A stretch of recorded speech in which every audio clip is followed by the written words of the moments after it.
베세메스로 갈 때 어떻게 가야 합니까? 하나님의 법궤를 빼앗아갔던 블레셋은 어떻게 되었는가?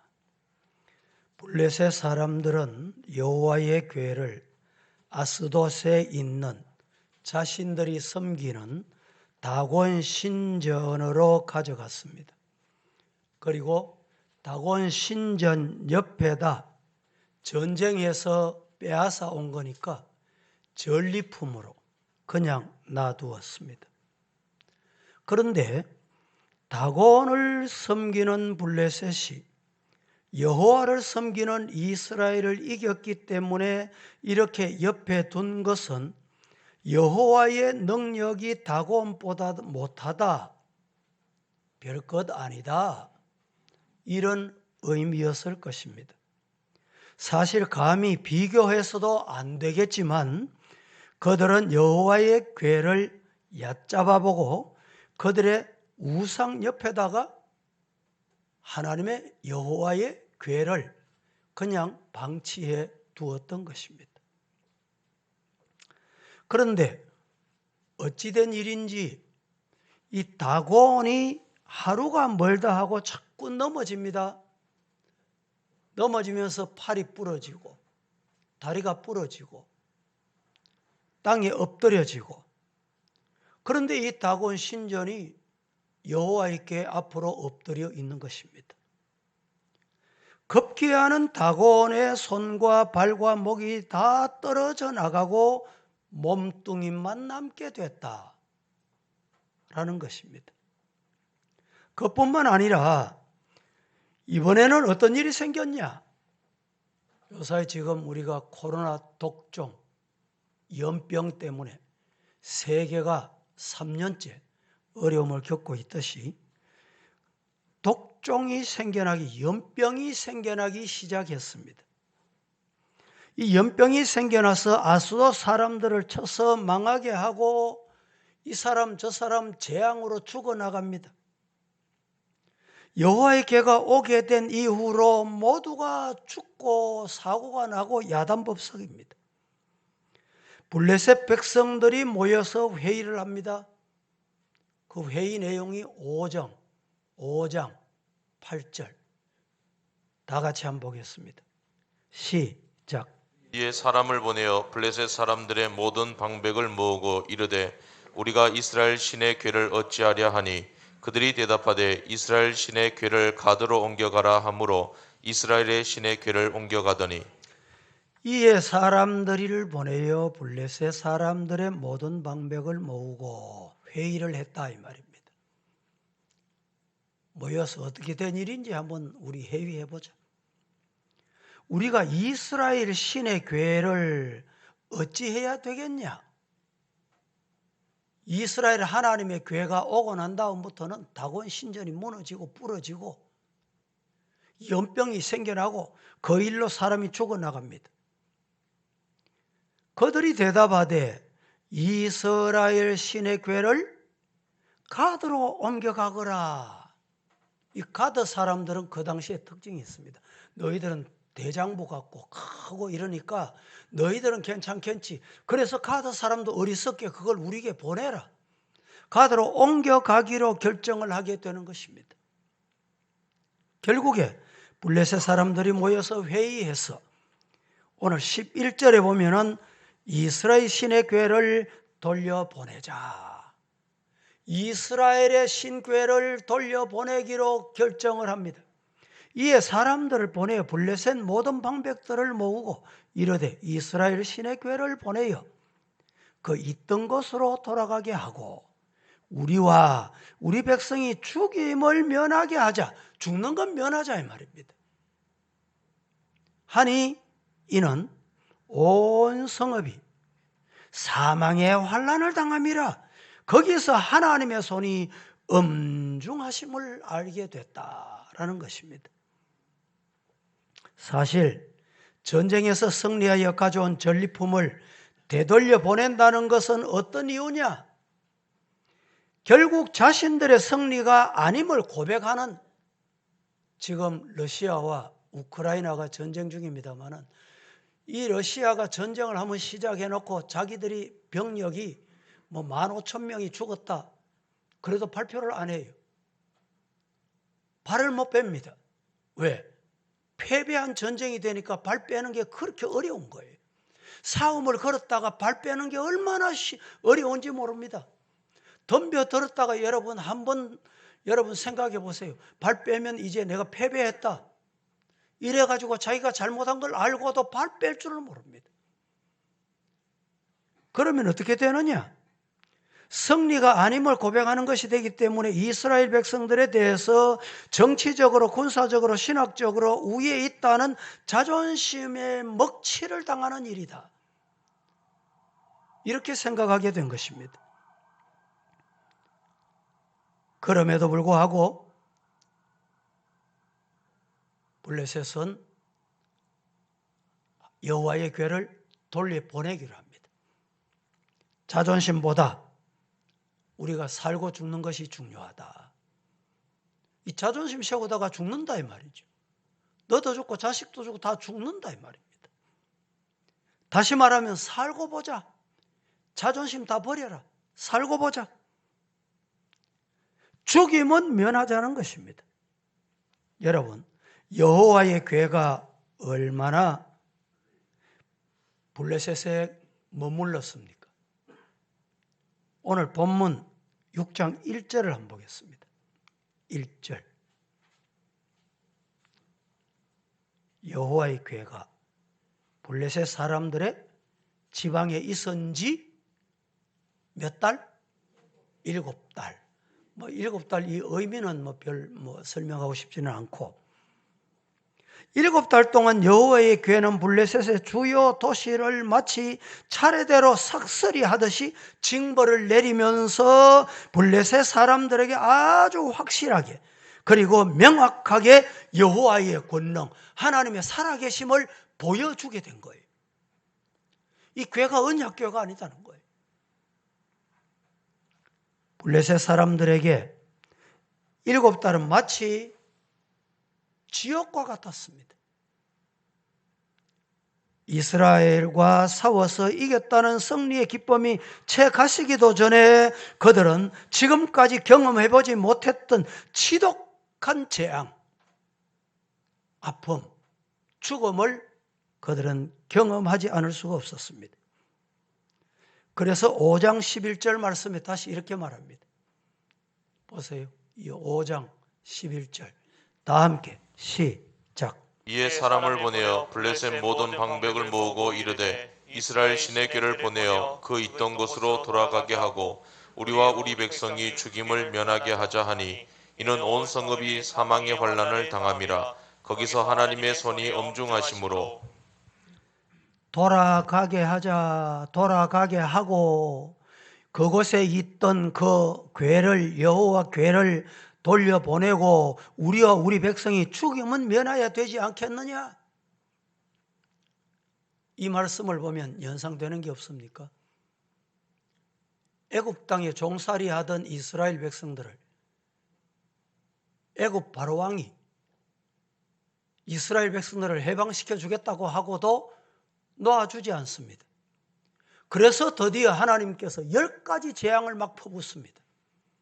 10가지 재앙이 내려지고 장자들이 생명들이 죽고 난 다음에 그들이 이렇게 말합니다. 출애굽기 12장 31절 32절 다 같이 시작.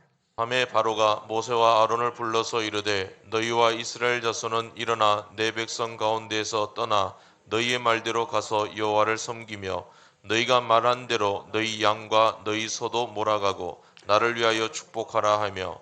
자, 마치 애굽의 바로가 아들이 죽고 난 후에 비로소 이제 내 백성 다 데리고 가거라. 양도 데려가고 짐승도 데리고 다 가거라. 나는 두 손 들었다 이 말입니다. 이거하고 좀 비슷합니다. 오늘 10절 말씀에 보면 봉독해드린 말씀, 그 사람들이 그같이 하여 이제 돌려보냅니다. 어떻게 돌려보냅니까? 젖나는 소 둘을 끌어다가 수레를 메우고 송아지들을 못 따라가게 집에 가두어 놓고 12절 말씀은 이렇게 말합니다. 암소가 베세메스 길로 바로 행하여 대로로 가며 갈 때 울고 좌우로 치우치지 아니하였고 블레셋 반백들은 베세메스 경계선까지 따라갔다라고 합니다. 여기에 갈 때 어떻게 갔습니까? 울면서 갔습니다. 좌우로 치우치지 않고 갔습니다. 왜 울면서 갔을까요? 두 가지 신학자들이 이유를 밝힙니다. 첫째는 옛날에 소를 이제 봄쯤 돌아오면 밭갈이를 하고 농사철이 시작될 때쯤 되면 겨울에 키운 소가 일하도록 만들려고 하면 멍에 매는 연습을 시킵니다. 그냥 맸다가는 일이 안 되니까 조금 일을 해보고 그 다음에 더 나아가서 큰 일을 맡긴다 이 말이죠. 그런데 멍에를 매지 않는 소, 매보지 않는 소기 때문에 이들은 가면서 어떻게 갔냐? 울면서 갔다. 또 한 가지 이유는 새끼를 가두고 가야 합니다. 여러분, 혹시 소를 키우고 송아지를 낳아본 적이 있습니까? 이 소는 특이한 동물입니다. 새끼를 참 사랑합니다. 그래서 이 새끼를 꼭 달고 다녀요. 새끼를 낳으면 이 새끼를 여러분 일하러 갈 때도 데려가요. 같이 옆에서 줄줄 따라갑니다. 그런데 그 새끼나 젖대지 않는 송아지를 가두어 놓고 간다. 그래서 의미로서는 울 수밖에 없었다는 것입니다. 구약 성경에 엘리의 두 아들 홈니와 비에나스가 비느하스가 전쟁이 나자 이 법궤를 쥐고 나가면 하나님의 명령은 순종하지 않고 말씀은 따르지 아니하고 이 법궤만 메고 나가면 이기는 줄 알았어요. 그렇게 생각을 하고 하나님을 무시한 채 법궤를 메고 갔다가 패배하게 되고 결국에는 어떻게 됩니까? 비참하게 죽임을 당합니다. 문제는 이때 법궤를 빼앗은 블레셋이 착각을 했다는 것입니다. 마치 자기들이 믿는 다곤 신이 강해서 이긴 줄로 아는 거예요. 맞습니까? 그렇지 않습니다. 다곤 신전이 강하기 때문에 법궤를 빼앗아 오고 궤를 빼앗아 올 수 있었고 이겼냐? 아니다는 것을 그들이 몰랐습니다. 다곤 신전의 팔이 부러지고 몸만 뒹굴게 되고 그 이후에 연병이 발생하고 블레셋이 온통 죽음의 바다가 됩니다. 그러자 블레셋 제사장들이 모여서 의논하게 됐다 말씀드린 바와 같습니다. 블레셋이 이 법궤가 온 날로부터 재앙이 왔으니까 이제는 돌이켜보니까 법궤가 온 날로부터 재앙이 오기 시작했어요. 이 법궤를 어떻게 하면 되겠냐는 거예요. 그래서 이들이 우연의 일치라 생각을 하고 소 2마리를 끌어다가 그 법궤를 메워서 베세메스로 돌려보냅니다. 돌려보내면서 그들이 이렇게 생각했던 것 같습니다. 이 법궤가 무사히 도착하고 이상이 없이 도착하면 하나님의 뜻이다. 하나님의 능력이다. 하나님이 계신다. 그러나 하나님이 안 계시고 하나님의 능력을 믿지 않는 이들은 이 소가 분명히 목적지까지 가지 못할 것이다. 이것을 기대한 거예요. 어떻게 됐을까요? 이 두 소는 결국에는 베세메스까지 잘 도착합니다. 안전하게 법궤를 운반하게 됩니다. 눈물과 아픔과 울음이 터져 나오지만 이 소는 하나님의 뜻에 순종했다는 것입니다. 오늘 이 말씀에서 제가 함께 베세메스로 갈 때 어떻게 가야 하는가 3가지를 간단하게 말씀을 드리도록 하겠습니다. 첫째, 베세메스로 갈 때 대로로 가야 합니다. 대로로 가야 합니다. 이 말은 흐트러지지 않는 자세로 가라 이 말입니다.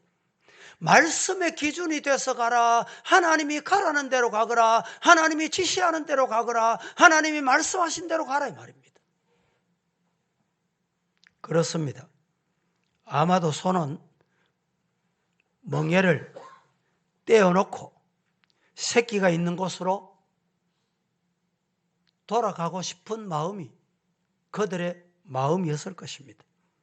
그러나 하나님이 가라는 곳, 하나님이 가라 하는 방향으로 이들은 곧장 갔습니다. 우리도 때로는 내 생각대로 가고 내 마음대로 행동하고 싶을 때가 없지 않아 있습니다. 하지만 사람을 만나거나 그리스도인의 모습을 보일 때 대로로 가야만 하는 것처럼 모든 것을 내 생각보다 하나님의 생각, 모든 것을 하나님의 말씀의 지시에 따라 행동하는 것이 우리 성도들이 가야 할 길이다. 두 번째, 베세메스로 울면서 갔듯이 힘들고 괴로워도 가야 합니다.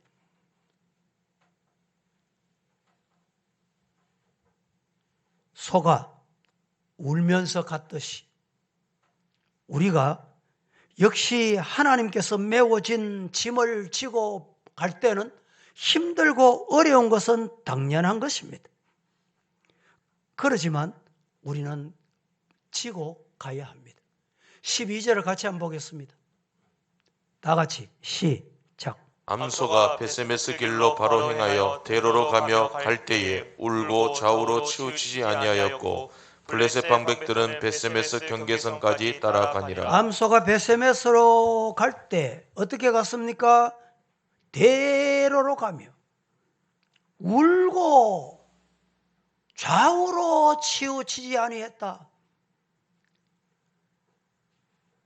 멍에 때문인지 새끼 때문인지는 알 수는 없습니다. 그러나 소는 가서는 안 되는 아픔과 괴로움을 가졌지만 울면서 갔습니다. 울면서라도 가겠다. 싫지만은 가겠다. 힘들지만은 가겠다. 왜? 하나님이 가라는 길이면 가는 것입니다. 때로는 우리가 신앙생활을 하다 보면 하나님 앞에 울 만큼 힘들 때가 있습니다. 속상할 때가 있습니다. 외로울 때가 있습니다.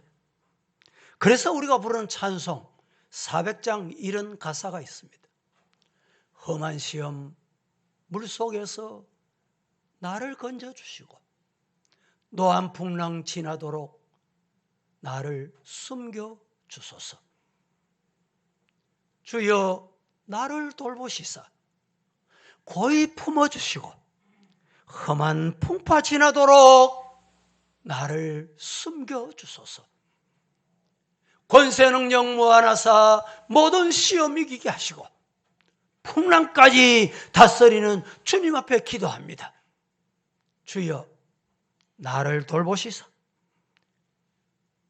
품어주시고 험한 풍파 지나도록 나를 숨겨 주시옵소서. 죄악길에 빠진 이 몸 가면다 헤매며 부러지는 나의 애원 들어소서. 내 주님 주여 나를 돌보시사 고이 품어주시고 험한 풍파 지나도록 나를 숨겨 주옵소서. 이 찬송을 부르면서 우리는 힘들고 어려워도 하나님이 메워준 궤를 메고 가야 합니다. 세상은 언제 풍파가 불지, 어떤 시험이 올지 아무도 모르는 것입니다. 그래서 우리는 웃으면서만 살 수가 없는 것입니다. 더군다나 평생에 저런 사람은 안 만나면 좋겠다. 그런 사람도 만나면서 살아야 할 때가 이 세상인 것입니다. 가기 싫은 것도 가야 될 때가 있습니다. 그럼에도 불구하고 그리스도인들이기에 인내해야 한다는 것입니다. 내가 먼저 손 내밀고, 내가 먼저 웃어주고, 내가 먼저 이해하면 반응이 더딜 수 있고, 심지어는 기대한 일이 안 올 수도 있지만 나는 주님의 뜻 가운데 살기 때문에 주님 앞에 떳떳하게 살게 되는 것입니다. 뱃섬에서로 울면서 갔듯이 힘들고 어려워도 믿음의 길을 잘 달려가시기를 예수님 이름으로 축복합니다. 세 번째, 벳세메스에 도착해서 어떻게 됐습니까? 이 두 암소는 벳세메스에 도착하여 번제물로 온전히 자신을 드렸습니다. 이것이 하나님의 뜻입니다. 번제물은 오직 하나님께만 드려지는 제물을 말합니다. 그렇습니다. 우리가 가족이나 회사나 교회 안에서도 피스메이커가 되려면 사람들을 바라보면 시험에 들고 온전한 번제물이 될 수가 없다는 것을 잊으면 안 됩니다. 여러분, 하나님만 바라보시기를 예수님 이름으로 축복합니다. 이 소가 블레셋 사람들을 바라보면서 못할 수도 있었을 것입니다. 죄는 자기들이 져놓고 왜 나를 번제물로 삼느냐 말이죠. 그러나 이스라엘 백성들은 회개하는 하나님 앞에 죄 사함 받는, 용서받는 은혜를 입게 되었던 것입니다. 이스라엘 백성은 이 일로 법궤가 중요한 게 아니라 법궤를 대하는 사람들의 자세가 중요하고, 법궤 자체가 능력이 있는 것이 아니라 하나님이 그것과 함께 할 때만 법궤로서의 권위와 능력이 나타난다는 것입니다. 문제는 블레셋에 법궤가 7개월 동안에 머무르다가 다시 돌아왔습니다. 그런데 이 법궤가 돌아왔을 때 맞이하는 자세가 중요합니다. 자세가 변했냐? 아닙니다. 그들이 7개월이 떠나있던 법궤가 돌아왔음에도 불구하고 여전히 변하지 않았다는 말입니다. 나갔다가 오면 뭐가 바뀔 줄 알았는데 여전했다는 말입니다. 오늘 19절에 이렇게 말합니다. 여호와의 궤를 들여다본 까닭에, 법궤가 그대로 있나? 여호와의 궤를 구경거리로 삼고 들여다봤다 이 말입니다. 들여다보다가 어떻게 됐습니까? 하나님이 치시니 궤 안에 들여다본다는 것은 주님과 그분의 언약을 경외하며 예배하는 것이 아니라 흥미롭게 구경거리로 삼았다는 말입니다. 블레셋 사람들처럼 대수롭지 않게 생각했다 이 말입니다. 예배하는 경건이 그들에게 없었다, 이렇게 표현할 수가 있습니다. 여호와 하나님의 궤를 단순히 도구로, 수단으로만 생각했던 것입니다. 여러분, 예배 드리는 삶이 되기를 예수님 이름으로 축복합니다. 삶의 예배가 이들에게는 없었습니다. 법궤가 돌아왔어도 법궤를 구경거리로 삼았다는 것입니다. 예배의 구경꾼이었습니다. 하나님을 경배의 대상으로 삼지 않고 제3자로 삼았습니다. 신앙생활 하실 때 여러분 이 말씀이 대단히 중요합니다. 하나님이 우리 예배드리는 이 장소에 오셔서 나를 만나주시는 축복, 이 축복이 있기를 주님 이름으로 축원합니다. 하나님, 내 예배드리는 거 와서 잘 드리는지 안 드리는지 구경하세요. 하나님이 한번 지켜봐 주세요. 이러면 하나님께 드리는 예배가 될 수가 없는 것입니다. 말씀을 맺습니다. 벳세메스로 갈 때 어떻게 가야 합니까? 어떻게 갔습니까? 벳세메스로 갈 때 대로로, 말씀대로, 성경이 가라는 대로. 두 번째는 벳세메스로 갈 때 울면서 갔듯이 우리가 신앙생활할 때 힘들고 어렵고 괴로워도 이 신앙의 길을 가야 합니다. 벳세메스에 도착한 두 암소는 자신을 완전히 하나님께 번제물로 드렸듯이 우리 자신들도 건강과 생명과 가정과 모든 것을 하나님께 번제물로 드릴 수 있는 온전한 성도가 되기를 예수님 이름으로 축복합니다.